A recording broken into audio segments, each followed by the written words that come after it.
Welcome to Paddling Adventures Radio. I'm Sean Rowley, and with me is Derek Spesh. Hello. How's it going, Derek? Going good. Where's the tin of chocolates that you keep denying me it's not there anymore? There's no chocolates.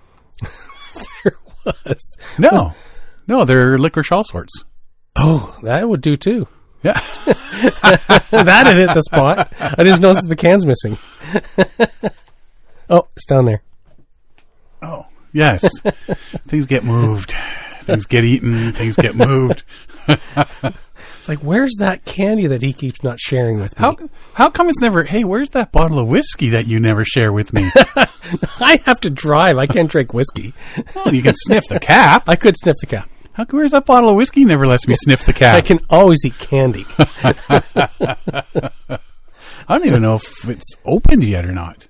Well, I haven't opened it, so apparently not. Better not. It could be empty. It could be. The cats are getting into it. The cats are getting into it, yeah. Oh, don't even talk to me about the cats. The one cat who apparently has a cardiac issue. Yes, Tracy was telling me. Yeah, one of the HR cats there has a cardiac issue, so he's on 3 pills a day and for the rest of his life. Wow. You have expensive pets. Oh, dude, you have no clue. No clue. Like, yeah.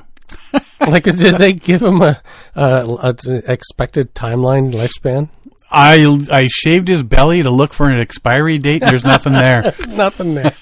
Looked on the bottom of his foot, along his tail. No, there's no expiry date on this. They said every animal is different. If they didn't catch it, there wouldn't be much of an expiry date left. Mm-hmm. But because we caught it and he's on medication to help treat it, then your guess. Flip a coin. Imminent heart failure. What's his blood pressure? No idea. He's got blood. I would assume so. I guess it's just one of the 4 chambers of the heart isn't pumping properly. Yeah. And they say when that happens, it can force fluids into the lungs, which would explain his breathing issues. All the breathing issues, what they thought might be asthma, the gurgle purr that he was doing. Sounded like he was purring, but it was a gurgly type purr. Yeah. Well, that was the fluid in the lungs. So now plus probably fluid around the heart too. So all of this is now being cleared up with these medications, and are his ankles swollen? And he complains all the time. My ankles are swollen. Does he have cankles? Cankles. Does this fur make my ass look fat? Poor cat. Poor little guy. He is, but yeah. So yeah, he's on three different medications a day now for the rest of his life. Mm-hmm. And if he scratches me one more time, maybe sooner than later. But you know what? Now that we're getting him fixed up, the 2 cats have they've changed all the places they're sleeping in the house now. Even Helios has changed his mannerisms and things he's doing now. Dog's still an idiot, but when you mix a German Shepherd and a Husky, that tends to be what you're getting. But yeah, is what it is. Yep. My wallet and I are just not on speaking terms. That's all. Oh, and another lovely thing we found out. You'll find out one day. We always rolled our property taxes into our mortgage. Oh, yes. So the banks always paid our mortgage. Yeah. Or paid your taxes. Or paid our they take a little extra out and then pay your taxes. And then they pay our taxes for us. Guess who got his very first property tax? No! Sweet bejeebus, let me tell you. I knew it was expensive because you get the one at the end of the year, right? Yeah, yeah. But it's like, this much is due, like, in a month. I've never. Really? The bank's always done it for me, so I've never. Yeah. I don't even know what my property taxes are. You just stick with that. Mind you, our house, the estimate on our house, what they say it's worth, has more than doubled. There you go. Yeah, so maybe I'll sell the house to pay my property tax. That's how it works, right? Yeah, I think so. I think that's how it works. Yeah, it's been an interesting week. Was hoping to get out and do some paddling on the weekend. That didn't happen. But already John Brower there, he decided he's going to go out. And he loaded everything up, went down, I guess, and... Duffins Creek? No, he was going out Pickering Beach Road. Oh, okay, there's a little park there. We ditch out of there sometimes. Mm-hmm. And he says, it was like the shore ice was like 3 feet down to the lake. Oh, wow. So he says, he didn't go. Yeah, trying to find launching spots this time of year are a bit... It is tough. It's with that we've had a lot of high winds and cold temperatures, so it just keeps building up the ice on the shore, just these mountainous cliffs of snow, ice. It's great to have all the gear to go paddling in the winter, but if you can't actually get to the water, it kind of defeats the purpose. I am looking at a few pairs of... better, warmer winter paddling boots. Oh, okay, yeah. And probably a size or two bigger to fit a couple extra. Because I find that's the thing that gets cold the most is my feet. Yes. Right? Well, you're sitting in a single position. You're not moving, so you're kind of restricting blood flow. Plus, you're just not moving, and your feet are basically in the cold water. And I want to get something that is like Velcro straps or something like that, as opposed to the laces. Nothing laces. Yeah. When you're wearing gloves, nothing. You can't. Yeah. You need Velcro when you have gloves. Yeah. Yeah, and I'll keep the Astrals for my winter or my summer paddling shoes. Yeah. But I'm looking at getting a new pair of winter paddling boots. NRS has a pair. I can't remember what they were called though, but apparently they're quite good. But they go up your calves. Oh yeah, they're not just a shoe. They're like a tall boot. A tall boot. Yeah. So and they still have to be small profile because you still have to jam your feet inside.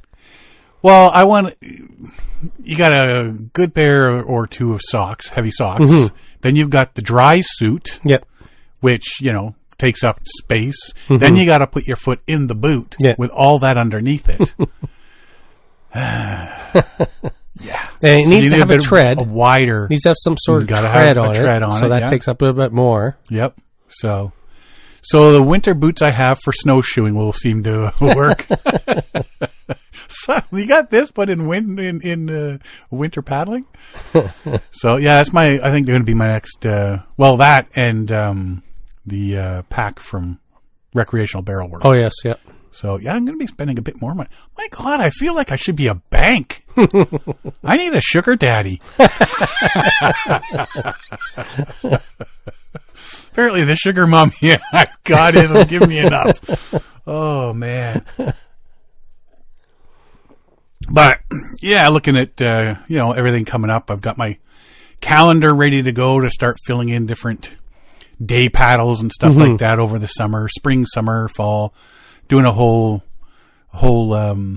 year of paddling. Okay, sort of thing. So starting to write down, hey, I want to go check this out, check this place out, and of course there's a lot of places you want to check out that you can't until absolutely the ice disappears. you know. But I mean, if you find a place to launch, I mean, there are nice days out on Lake Ontario and stuff like that. And I was even going to take the canoe pole last weekend, and close to shore too, right? Yeah. Because you got all the ice that's there, but do it close to shore and do some canoe poling along the shoreline. Do some just something a bit different. Yeah, right. It's hit some of the tributaries up, see how far I can get. I'm trying to think of a location that might be, like if you had a natural harbor somewhere, those will freeze up too. Mm-hmm. Like Bowmanville Harbor, Toronto Harbor, Liverpool, all of those, Newcastle Harbor, Frenchman's Bay, they'd all freeze up. Mm-hmm. And anything that is shoreline facing, like I know at work we get so much wind, it's just like there's a little bay with a dock, and if it's cold enough and windy for long enough, we usually get like a 12, 15 foot high mound of iceberg that grows in that little harbor. And that's exactly what's happening. Mm-hmm. So you say you got a bay with a dock? Do you ever sit on that dock in the bay? Down by the bay. Down by the bay. So we'll see what happens. Lots going on this year, it seems. There's already a couple announcements of people trying to do big trips, expeditions. I'm trying to plan one. Trying to. I got a new boss, so. Uh-oh. She has different ideas of how much time people should have. Oh. Oh. Yes. Wow. Time to change her mind. Well, I need to reach out to HR tomorrow and say, hey, by the way, what is the actual rule? Anyway. Does your company have the no beating up fellow employees rule? Doesn't every company have that? I don't know. I know. I keep going to my boss. I walk by his office some days after somebody's just totally ticked me right off. I'll stick my head. Hey, just curious. Do we still have the no slapping other employee rule? Yes. Damn it. I walk on. One of these days he's going to go, no. Hang on, I got to go warm up my hand. There's going to be some slapping. Yeah.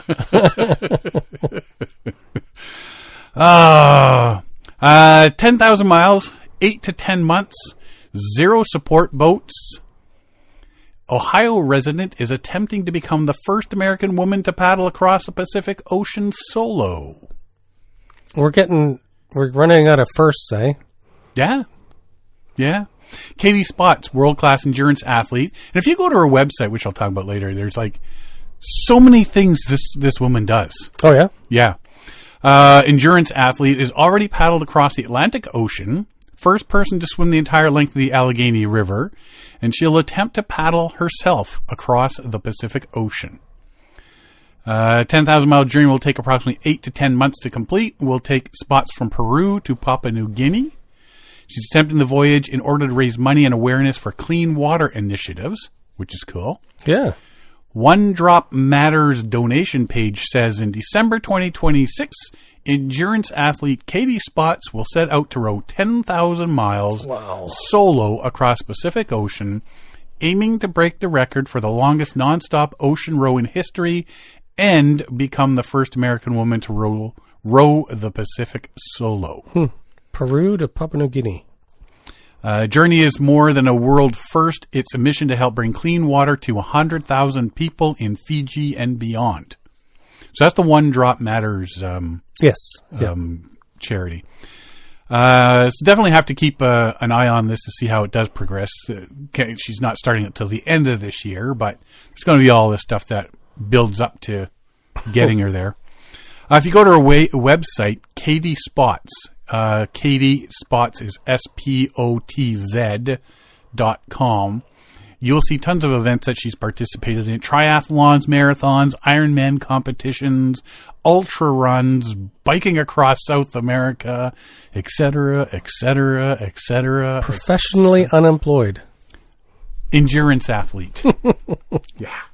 If I had known before I started my career of eating donuts that this was something you could do for a living, I know, right? I probably wouldn't have eaten as many donuts. Does it say how old she is? I do not know. She's very accomplished. Mm-hmm. She's done a lot of stuff. I gotta think she's maybe in her 30s. Mm-hmm. Yeah. But yeah, she's done a whole lot of stuff. So, yeah, katiespots.com. Check all that out, and you can find a whole bunch of different links to different things she does, socials and stuff like that. But if you can't wait until the end of 2026... She's 39. Is she 39? Well, I was right. She's in her 30s. Mm-hmm. If you would have asked me this question next year, I would have been wrong. But for the meantime, I was right. Yes. A couple years ago, the Mississippi River speed record fell. Yes. Right? Do you remember that one? So... Scott Miller and those guys? Well, 4 guys calling themselves the Missouri River speed record. June 2026, they plan to paddle the 2,341 miles of the Missouri River faster than anyone has ever done it before. The existing speed record is 33 days, 18 hours, 45 minutes, set by Verlin Kruger and Steve Landick, May 2nd to June 4th, 1980. It's a long time ago. The minute you say 19, that's a long time. That was last century. I think my great-great-grandpappy was born back then. That's like 46 years ago now. That's a long time. For a record like that to stand. Mm-hmm. But I think more records like this are going to start falling because it's more of a thing now to do. It is, and we see it with a lot of stuff. People are getting more and more into this outdoor adventurism and races, records and so on. Yeah, so you're seeing a lot of it. A lot more people are interested in the outdoors. There's been resurgence in the last half decade. So you're going to see. I think you start seeing more and more of this. There's a lot of these record things that I come across when I'm doing research that I don't even talk about. But there's some that are like, these guys have done this sort of thing before and whatnot. So, they will be working with the Missouri River Relief as a nonprofit partner and Winona Canoe as the official canoe sponsor. All 4 of them were involved in some way with the team that set the Guinness World Record for fastest paddle down the Mississippi in 2023. During that trip, over 1 million people followed along via Facebook page. And they say, if you can help us buy food for our support crew and paddlers by making a donation, we really appreciate it. Mm-hmm. Hey, I should try that. If you can give a donation to me to help pay my taxes. Pay my taxes and donut. And donut bill.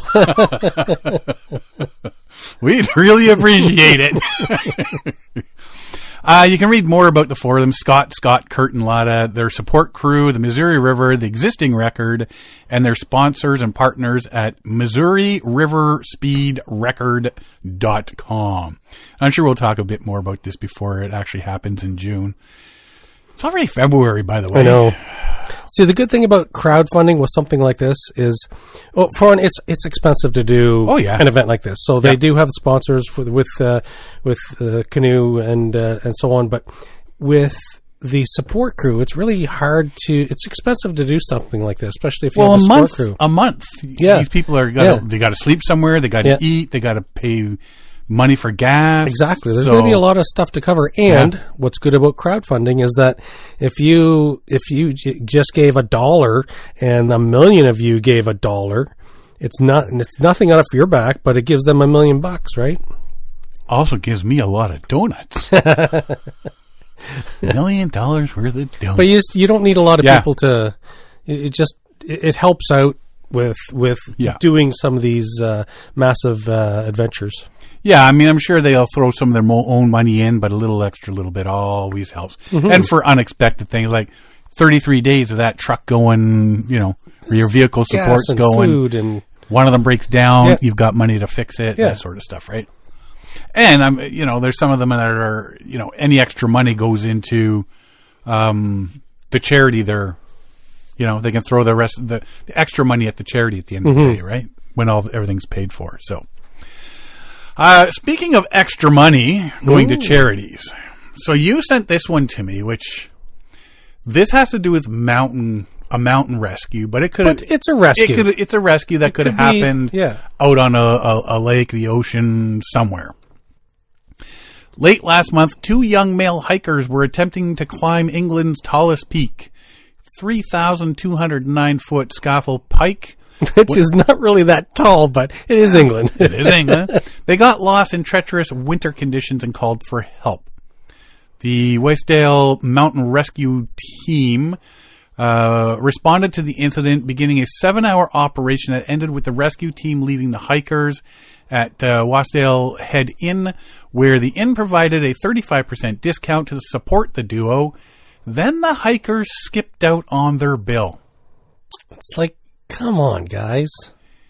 In a statement by the mountain rescue team, they wrote, the 2 had already agreed to pay, but their money was in their tent somewhere high on the fell near Green Gable.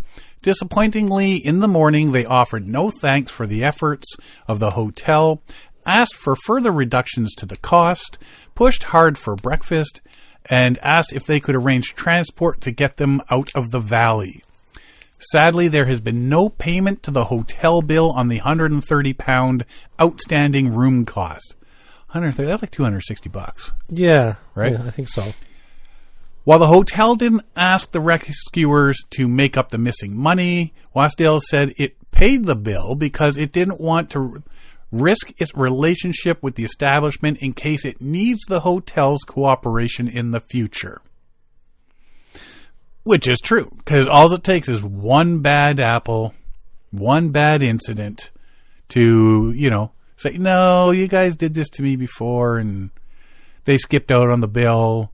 It cost me £130 plus, and that was after the discount. Mm-hmm. Yeah, exactly. Yeah. So it's an expensive hotel, but it's a sounds like it's a high end hotel. Mm-hmm. But yeah, it's 242 Canadian dollars. Yeah, it's an expensive hotel.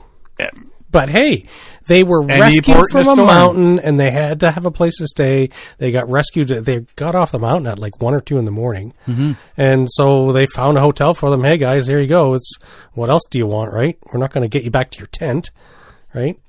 So, well, and that's the part I don't get is they said their wallets and everything where money were up in the tent, still up there. Yeah. So did they go back up, get it, and then skedaddle? Exactly. Yeah. Or is their stuff still up there? Rescuers have been unable to make contact with the hikers via the phone number they provided, making it impossible. Fake number, right? Making it impossible for them to seek out payment for the inn and recover 2 headlamps the duo borrowed during the descent back to the trailhead. Rescues on Scaffold Pike are not uncommon due to the peak's sharp terrain and navigation requirements, and some estimates suggesting that nearly 100 people call for help every year. You think at that point they're going to have some sort of test? Well, what is it? We were there when we paddled our five Great Lakes. The Bears... Sleeping Bear Dunes. Sleeping Bear Dunes. Yeah. So they have a sign at the top of the hill. You can run down the hill and go touch water, but a lot of people can't make it back up because it's so steep. You have to pay for that helicopter lift out. Yeah. Well, actually, I was looking into it like today. I just looked into it today. When you get rescued there, they send a couple people with a cart. And so those 2 people one will push, one will pull, and walk you back up to the top. Oh, the ones I've seen have all been helicopter rescues. Oh, yeah? Yeah, the helicopter comes over, they lower a rope. They lower a guy with a rope and a vest. That should be more than $3,000. Hook the guy up. Oh, yeah, it's not cheap. Mm-hmm. They hook him up, and then they lower the rope for the other helicopter tech and hoist him up, and off they go. It's like... See, that's why I said, and I said it when we were there, the only way I'm going down that hill is if I'm sitting in the canoe. Slide down. And I'm sliding down. I'll paddle and to I'm the hitting beach. that water at the end. And I'll just paddle to a different beach. That's not a bad idea. Right? Huh. We'll probably crash and roll and break the canoe in half, but I think it's worth a try. Right? I don't think there'd be a problem. You got a good sturdy boat. It'd hit the water at the end. You'd have to be screaming all the way down. Out of the way! Out of the way! Oh, no, you know what you do? You run people over. No, you pick you out. Here you coming. No, you just hit them. They end up in the boat. You pay a couple of people that are going down, a couple of kids or something, build a ramp at the bottom. We want to jump. And then give them $10 or something. Or you tell them, when you come back up, I'll pay you when you get back. Yes. And then as they're climbing back up, just before they get there, you go ripping down. Yeah. Right on. $10. Then you hit that ramp, and then you end up hitting the water flattish. Mm-hmm. As opposed to nose first. And nose first, burying the nose into the lake. So you get just enough of a ramp at the bottom to get you to sail a little bit straight out over the entrance to the water. That'd be wild, eh? And then you just paddle down the lake to where your car's to the beach where you parked the car. Right? Easy peasy lemon squeezy. I bet people have done it. Right? I'd put money on it. I bet people would have done this. Yeah. Take a whitewater kayak down or something. Sounds like a day trip for... Yeah. I can feel a plan forming. Get like a few boats. Mm-hmm. Race. and race down like a luge, 3-4 canoe luge down Sleeping Bear Dunes into the lake. That'd be a hoot. That would be awesome. Make sure we have some cash in case one of us falls and breaks our leg. Make sure we have insurance. Yeah. Yeah. What? How was your day trip to Michigan? Well, it didn't quite go as planned. But I never knew Derek's leg could bend that way. I don't think he did either with all the screaming that was going on. We took out a whole family on the way down. We made that jump at the end. Somebody yelling, "Free Willy!" That'd be a hoot. Oh, that'd be awesome. If we had only thought about that when we were there in the first place. Right? Because we had a canoe with us. Yeah, but you need somebody to shuttle the truck over. Yeah. So, anyway, back to 100 people call for help every year. That seems a bit. At some point, you got to start putting in some tests or something. Or something, yeah. Incidents are often volunteer intensive, since carrying a stretcher down the peak takes about 16 people. The Mountain Rescue says it's very uncommon for hikers to express anything other than gratitude once they've returned to safety. You just got rescued. Why wouldn't you be thanking them? Right? Like, if I'm getting rescued, the first thing I'm thinking is, I wonder how I can screw these people over. Like, why would you do that? I know. In an attempt to encourage the hikers to cover their debt, the Mountain Rescue wrote a post which quickly went viral. While the hikers have yet to connect with the rescuers, the post's popularity quickly gained traction across social media, resulting in more than £5,000 worth of donations to the rescue department. Some of the donations coming from places like Australia and the United States. Nice.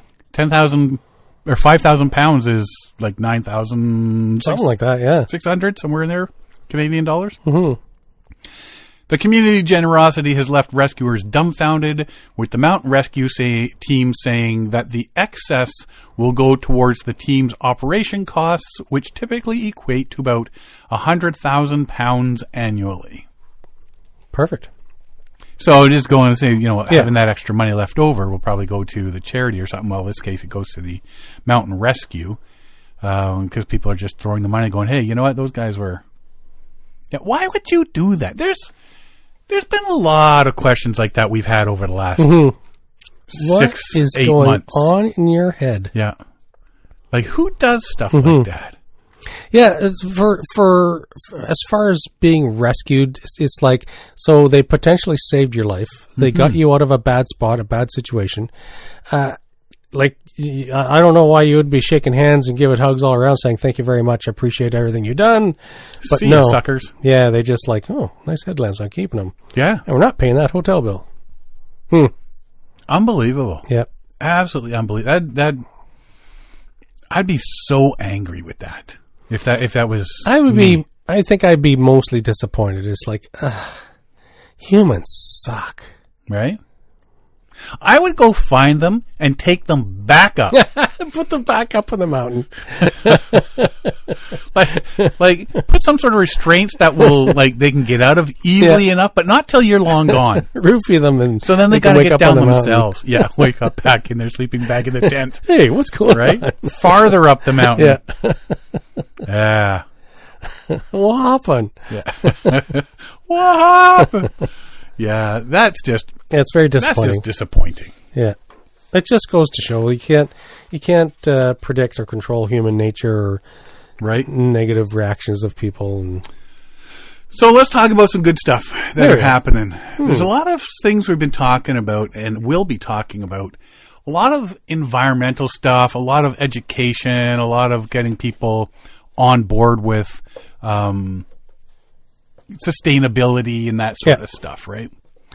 United Nations Institute for Training and Research, UNITAR.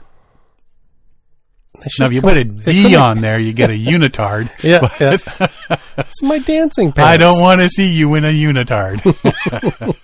UNITAR is a dedicated training arm of the UN system established in 1963, headquartered in Geneva, Switzerland, provides learning solutions, capacity development, and specialized training in diplomacy, peace, security, and environmental sustainability to individuals, governments, and organizations to support the 2030 Agenda for Sustainable Development.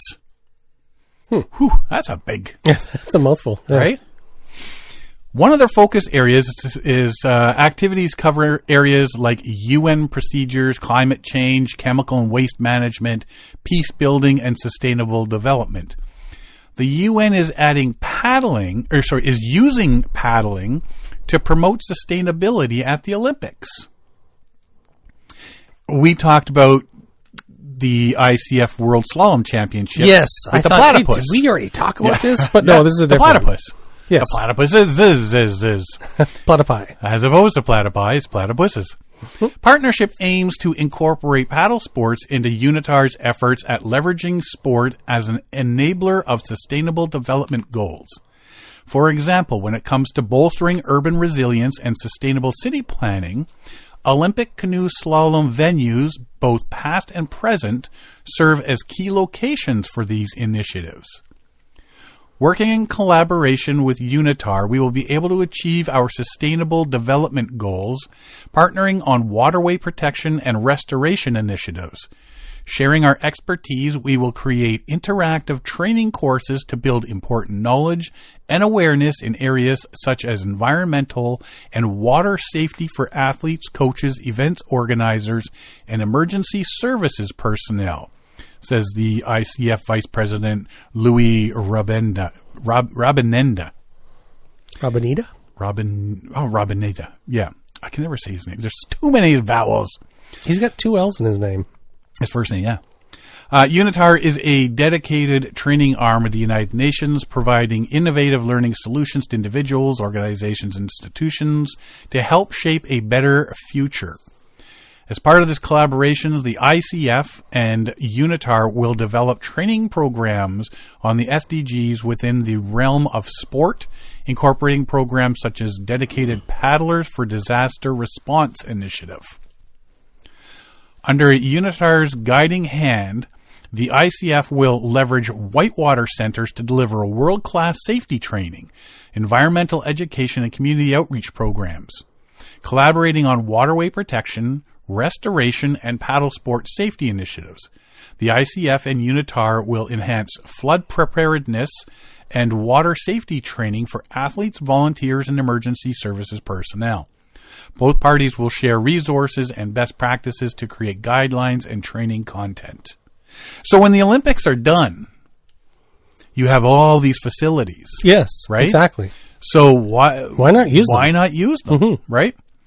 Sharing common goals and objectives is in sustainable development. The ICF and UNITAR will implement impactful training initiatives to athletes, coaches, officials, and wider stakeholders.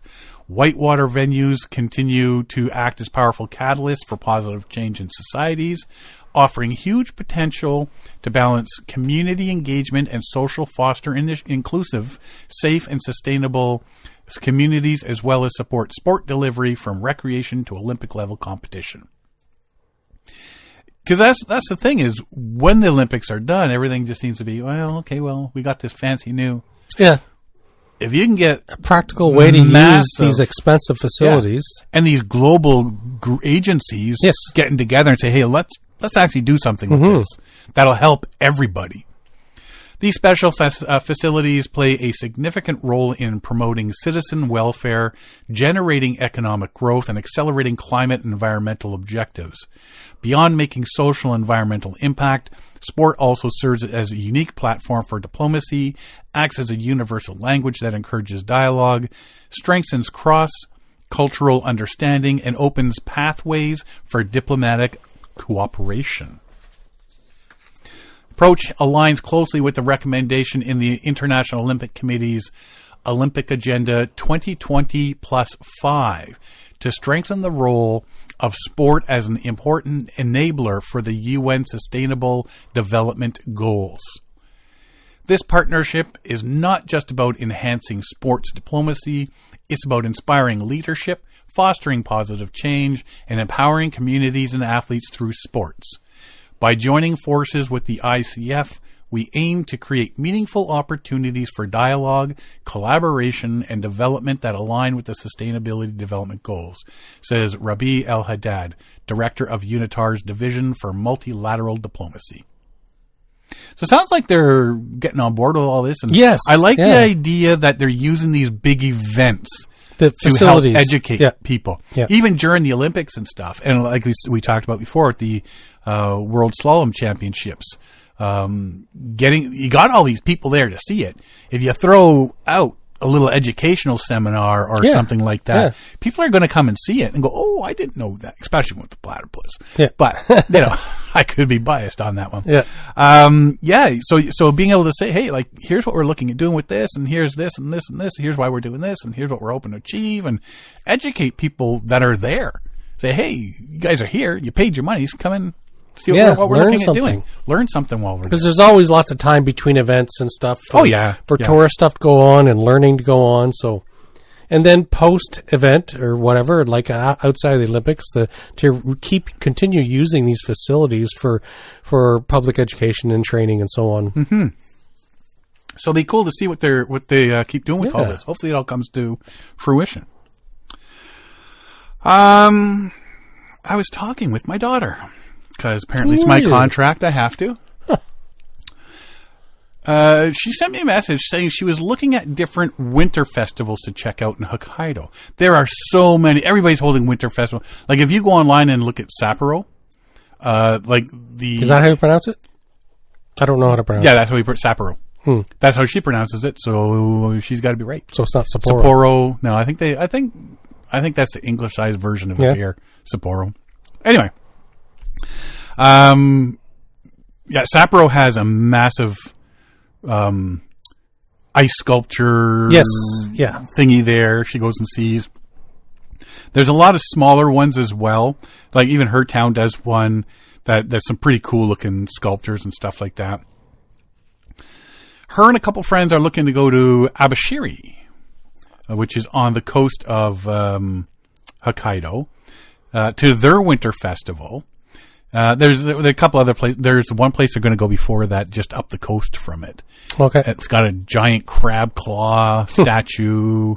And there's where she went and, they see the seals. It's the seal education place. Mm-hmm. So they take seals that have been injured and stuff like that can't go back into the wild, and they use them for educational purposes. And so you can get your picture taken with a seal. Okay, yeah. I don't think you're allowed to touch them or anything like that, but you can stand next to it, and the seal will sit there, and you get your picture taken with it, and that sort of thing, right? Speaking of winter there, like I keep seeing more and more about like some of the mountainous areas are getting hit so hard with so much snow. Yeah, buried. What we had here, they got more. Oh, yeah. Yeah. Oh, yeah. She so said much. just... There's like walls of snow separating the parking spots where she's like, I mean, granted their cars aren't all that big anyway. Yeah. But like the snow drifts are like twice as high as her car. Yeah, it's brutal. She sends us pictures, or if we're sitting there talking, she'll show us outside her building, that sort of thing. Yeah, there's a lot of snow in just south. A couple hours south of her on the coast, like on the southern coast of, and I can't remember the name of the place. On the southern coast of Hokkaido is like one of the snowiest places on the planet. Oh, yeah? And they just get hammered. Well, you got to remember they had the Sapporo Olympics, right? Yes. Right? So there was all snowing and snow stuff and skiing and all that sort of stuff. Yeah. Anyway, at this Abashiri Winter Festival, the Drift Ice Festival. Yeah. So they do a couple-day festival to celebrate the drift ice coming from Russia. Oh, okay. So they have this thing called the Drift Ice Kayak Pulling Competition. It's an extreme winter event held at the Abashiri Drift Ice Festival. Teams navigate kayaks through sea ice and slush. Unique, high-intensity competition is often filmed for TV, featuring participants maneuvering in the frozen scenic Sea of Okhotsk. Key aspects of the competition. Location. The event takes place in Abashiri, Hokkaido, Japan, during the annual festival that celebrates the arrival of drift ice from Russia. The activity is the participants, or pullers, must navigate kayaks through or potentially pull them over the packed ice, requiring significant physical strength and endurance. It is considered a niche, specialized winter sports activity, often highlighted in local media such as STV, Sapporo Television Broadcasting. For those looking for similar, more established winter paddling, the Quebec City Carnival Ice Canoe Race, which we've talked about recently, Yes. involves similar challenges of navigating, rowing, and sometimes pulling canoes across ice-filled waters. But now you get this drift ice, and if the wind's blowing, it all moves, right? You can also go on a guided trip there. They get you in full immersion suits and everything set up. And they take you on guided walks across the drift ice. And sometimes you fall in, and then you get hauled out. But there's not a lot of video I can really find or more information about the event itself, except I wouldn't want to be sitting in a kayak, paddling through all this snow and stuff, and then all of a sudden have to try to stand up in a kayak, get out onto drift ice, drag it over, get back in, and continue on. Because it's not like you can really stand up and see your route going through the drift ice, right? So it sounds like it's pretty cool. So I said, if you manage to get down there, she's hoping they're going to get there. Definitely send some pictures and some videos so I can post on our Facebook page. And so hopefully she's going to get there. And now she's told her friends, because I was talking to her this morning, saying, yeah, we're going to talk about this tonight. And she says, okay, I'm going to tell my friends we have to go now because you guys are talking about it. yeah, Dad, give me an excuse to get them to go. Okay, there's your excuse. All I am is an excuse to her. So that'll be cool to see that, though. And I don't know when it is, but I assume it's soon. This weekend. So this weekend is also the Carnival in Quebec. So the races and the Quebec Carnival, Quebec City is starting this Friday. Well, if you're going to the one in Quebec City, hit it on Friday. Because that gives you time to fly to Japan, get up to Hokkaido, and see the other one. So the Quebec City Carnival and all the ice canoe races, it all runs from February 6th through 15th. Are you going? No. Why not? I've got work. Works for chumps. Anyway, so we'll find out next week what... If she gets there on the weekend, then next weekend I'll release, very cool. Sorry, this weekend, probably Monday or something. I'll throw some photos up and that'd be cool. For safety when we're paddling, I thought this one was cool. I might be getting one of these for the price. I'd probably get one. We like to bring a spare paddle along when we're canoeing. On our canoe trips, we end up carrying around a full length, and it never gets used. Yeah, they never get used. You bring that one, and mind you, I bring my deep water custom paddle because I don't use that on rocks and rivers and shallow. You care for it, yeah. So realistically, that's my spare. Yes, because then the other one that I do use on rocks and missing chunks out of it and stuff like that. I always have two paddles. Yes. Hopefully one never breaks. But usually we're carrying around a full length canoe paddle that never gets used, as you say. Fox 40 has an alternative. Now, Fox 40, I've always known them because of their whistles. Yes. And their orange safety canoe safety buckets, right, that you screw off the top of the bucket. It's got ropes and there's rope and whistle, all the safety flashlight stuff and- you're supposed to have in there. They have a telescopic paddle that can be used as a backup or safety paddle. Its telescoping paddle is lightweight with an aluminum shaft, adjusts to varying lengths with a quick twist of the handle. Simple locking device ensures that extended handle remains in place while paddling. Comfortable handle for a great grip. And it's like a T-grip on that one. Yes, whitewater. High impact molded plastic blade with corrosion resistant shaft. Includes sturdy boat hook for retrieving items dropped overboard. So I'm looking, where's the boat hook? It'd be the handle. Oh, it's the handle. Because the T handle is curved. Yeah. So you can use that. They're also saying to turn that upside down and use it to push off of rocks and trees and stuff like that, as opposed to using the blade.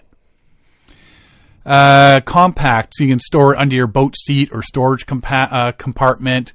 Measures 21 inches, so less than 2 feet when it's folded up, or 42 inches at full length.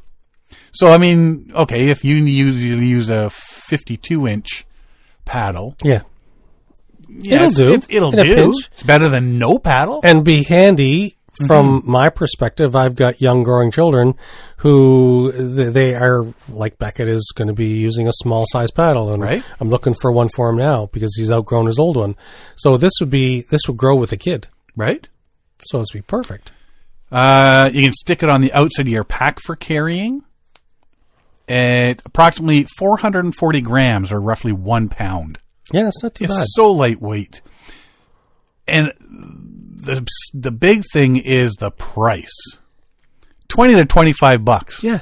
Depending on where you get it from. For $20? Yeah. It's too easy. It's no brainer. Yeah. So I just saw these there and thought, a little Fox 40 telescopic lightweight paddle. That'd be perfect for, like I say, for a lot of people that only bring the one, or they bring two, but the other one never gets used because it's just in case you break yours. Yeah, exactly. This is perfect for something like that. Yeah. And I like that it shrinks down. Yeah. So it's extendable. So you could pack it away easier or tuck it away easier so it's not in the way and you don't have this giant paddle, because I usually jam it down along the packs on the side of the canoe, and the handle sticks up once in a while. It gets in the way, and when I'm paddling and I whack the paddle I'm using off of it. And so it's something that can be tucked away and easily retrieved when you're on the go, if you're in some kind of calamity and you lose your paddle, and so it's a great paddle. It looks nice. It looks like a smaller version of a whitewater paddle. Yeah. So Google the Fox 40 telescoping paddle. Very cool. Yeah, I think for like $20, man. I know. Go pick one of them bad boys up. Okay, I also came across something else, which I was supposed to watch the video and I didn't. Shame on you. So it's an old article dating back to 2013. Part of me thought this was cool, and part of me thought this is how you die. Here, hold my beer. Hold my beer. I got an idea. So, like I said, 2000, and I tried to find more. So everything seemed to end at 2013 with this thing. Well, maybe the guy died. No, he's still out there. Is he? Yeah. Olivier Foulette, his Subbo kayak submarine, a working prototype developed around 2013 by a South African-based kayaking enthusiast to convert a standard kayak into a one-man, human-powered subsurface vessel. It was functional. He successfully created a working prototype that used a sealed hatch, a ballast tank for submersion, and a pedal-driven fishtail rudder for propulsion. The craft, often described as having a shark-like appearance, was designed for shallow, short-duration dives, approximately 2 to 3 hours. Whoa, that long? That's not a short That's duration. a long dive. Using a scuba cylinder for air and a CO2 filter. Wow. Now I got to watch the video. It was designed as an innovative stealth way to explore underwater, blending kayaking with submarine technology. Navy SEALs use this, I bet. That's probably why you've never seen it anywhere, right? They saw his video and then, hey, buddy. Whoa. Following the initial publicity in late 2013, the Subbo remained a unique personal prototype rather than a commercially produced product. There have been no major widely reported updates on the commercialization or further development of the Subbo project since that time. So, to say it looked like a shark. No. You know what it sort of looked like? You know the front of the World War II propeller-driven jets? Like the Spitfires and stuff like that? Mm-hmm. Picture that without the propeller in the front. And the wings. And the tail. But keep the hatch. Yeah. Right? The canopy. I watched the video. It's a Frankenstein-looking kayak with a canopy that folds over your head and is latched closed. So you're sitting up in your kayak, you're paddling around, and all of a sudden, you know what? There's sea otters or whales out there. So you just lean back, you pull this canopy over your head, you break your kayak paddle around these, slide on the top of it and under strings like you'd have on a regular kayak right now for storage. You latch this thing closed. You got your tank there for some sort of ballast tank system for going up and down, and everything's all closed. Woo, down you go. And there's he's made these small round windows on each side of where the hatch is, so you can see out. It looks very science fiction-y. Doesn't it?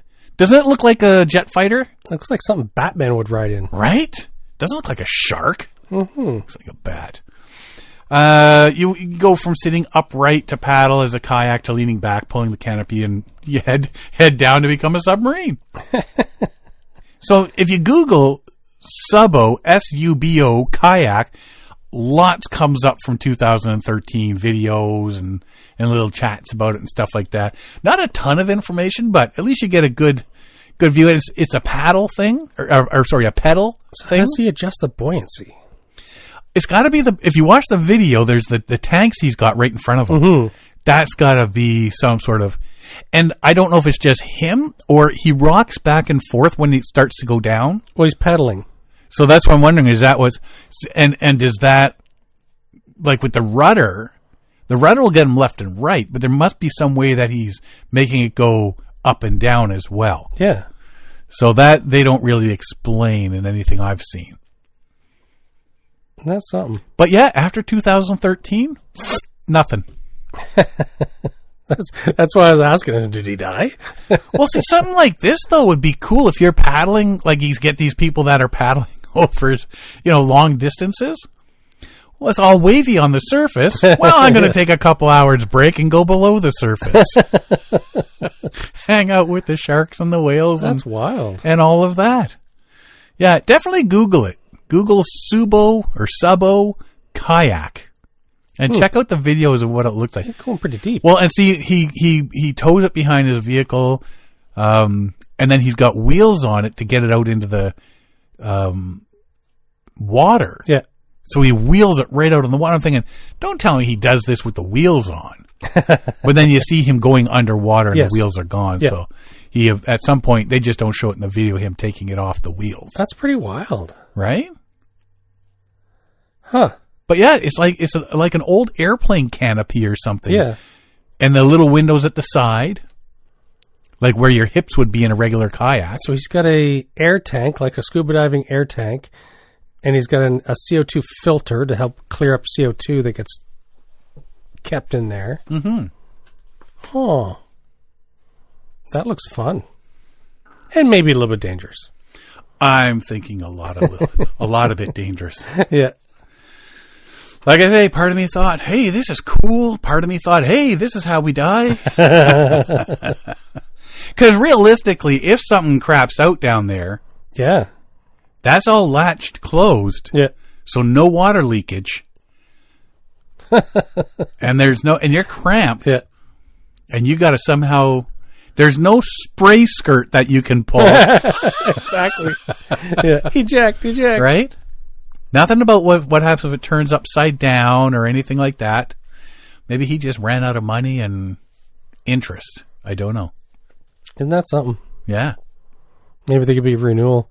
Like he's got lots. It does look like a jet fighter canopy cockpit. Kind of cool. Uh-huh. I like. You're going to make one now. You're going to go make one.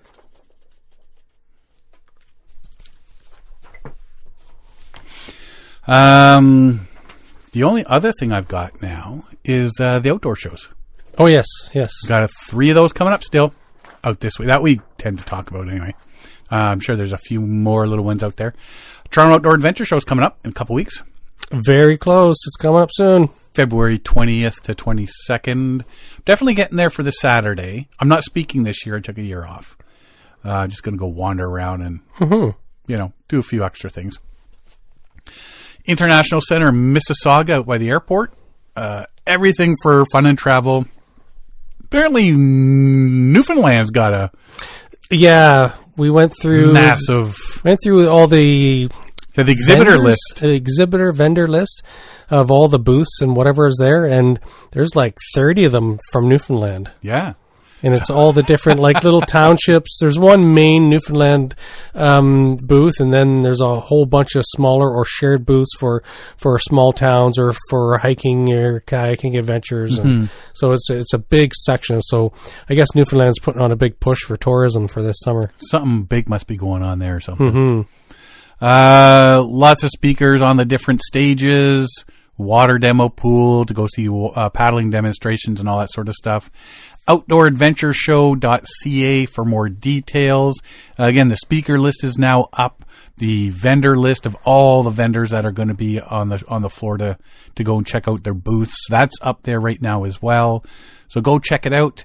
And again, if you go to that page, there's also links to the Vancouver, Calgary, and Montreal shows as well. Quiet Adventure Symposium, one of our favorite shows to attend, but unfortunately not going this year. Saturday, February 28th, it's the 31st annual symposium held at the Michigan State University Farm Bureau Pavilion in Lansing, Michigan, 9 till 5:30. quietadventures.org. Check out what they've got going there. We did a interview was that in the spring? With Peter Frank, Captain Peter Frank. Yes. Doing canoeing the Great Loop. Yep. He's supposed to be at. Is he going to be there? At Quiet Adventure Symposium this year. So if you want to meet a really nice guy, young fella there. He's awesome. And hear his stories about his trip and all that, go check him out for sure. quietadventures.org. And don't forget to check out the Rabbit Show. Yes, the Rabbit Show is always interesting. Show. Cool. How much for a pound? They don't like that when you yell that. How much for a pound of rabbit? How much does it cost per pound of rabbit meat? And finally, Canoecopia, March 13th to 15th in Madison, Wisconsin at the Alliant Energy Center. Tons of speakers and vendors. There's so much information you can get from this show. It's unbelievable. I would say take all 3 days because there's so much to... like I say, even if you didn't see the vendors on the floor and the exhibitors, you could just go from talk to talk to talk to talk. See all the presenters and everything, and just your mind will be blown. Everything you need to know or want to know under one roof. rutabaga.com/Canoecopia for more information, or just Google Canoecopia and it'll come up. Easy peasy lemon squeezy. That's all I got this week. It was sort of a mishmash of a show, but, It's a mix. It's always a mix. It's always a great little mix of little topics. You got anything else? I've got no closing items. And it's been getting really nice weather this week, and then this weekend it's supposed to drop again. Oh, is it? Why can't it be nice during the weekend when we can go out paddling? Exactly. And then it's minus 13, 15 Celsius, so Yeah. whatever that is in Fahrenheit. But still, you want to be out there. Mind you, this past weekend, everything's been sunshine, blue skies. Oh, it's been nice. It's been great. But unfortunately, it's too busy to get out there this weekend. And then with the 3-foot ice drop, I just got to maybe bring an ice chisel and just chisel a little ramp in. You just got to jump off. Right? No Get dive. somebody push you. Yeah. Okay, I'm sitting in my boat. Now push. And whoom, out you go about 3 feet and boop. Yeah, no problem. It'll go well. It'll work perfectly, just like it happens in my head. Yeah. Yeah, what could possibly go wrong? All right, nothing else, bud? Nothing else. Okie dokie. Well, if you want to find out more about us, you can find us at paddlingadventuresradio.com. We're on Facebook, Instagram, and YouTube. You can download or stream all our episodes on iTunes, Apple Podcasts, Spotify, Podbean, iHeartRadio, Amazon Music, Player FM, and all your favorite podcast downloading sites. Or just go to the episode page at paddlingadventuresradio.com to stream or download all our episodes there. If you enjoy the podcast, please share it with your friends, family, and fellow paddlers. I want to thank everybody for listening this week. I'm Sean Rowley. And I'm Derek Specht. We'll see you next time.